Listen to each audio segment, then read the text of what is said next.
All we ever wanted in life for David, just be happy and be healthy. The be happy part, once David started drinking, I think the be happy part was always going to be hard. But I remember the first night, he was probably 17. I found him in the garden out the front, just lying there. Somebody had dropped him off in a car.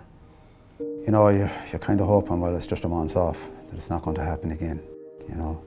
But it did happen again, and it happened quite a lot. I can still see him. He dressed up that evening, and he was going out to the pub, and he was in front of the mirror, gelling up his hair. He was going off out the door, and I remember calling him back, and I says, David, and he shook his head around the door, and he says, I know, Dad, be careful. And I said, yeah. I think it was 2 o'clock or so, I was talking to him, and he said that he was going to a party. I mean, when David went out on the Saturday night, it was 16 days before we saw him again. And when we saw him again, he was laid out in a coffin in the funeral home. David spent his last hours in an alcohol-saturated environment. A death certificate doesn't tell you a lot about a person. The one outstanding piece of information on it is alcohol contributing factor. That's there on that death certificate, and it's there for a reason.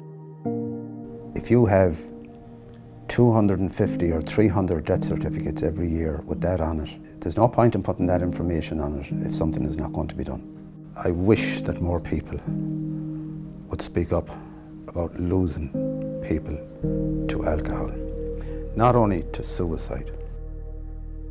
The statistics are all there. 3 deaths per day, 1,000 deaths every year. The whole culture of going to the pub for a drink has changed.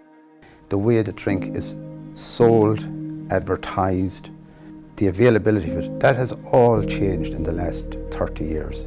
And yet legislation hasn't.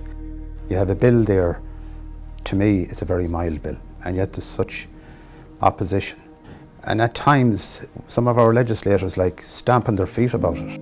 Will they stamp their feet for me? Will they stamp their feet for David and all the other Davids? We're gone past sympathy. I don't want anyone's sympathy. At this stage, it's change that's needed, not sympathy.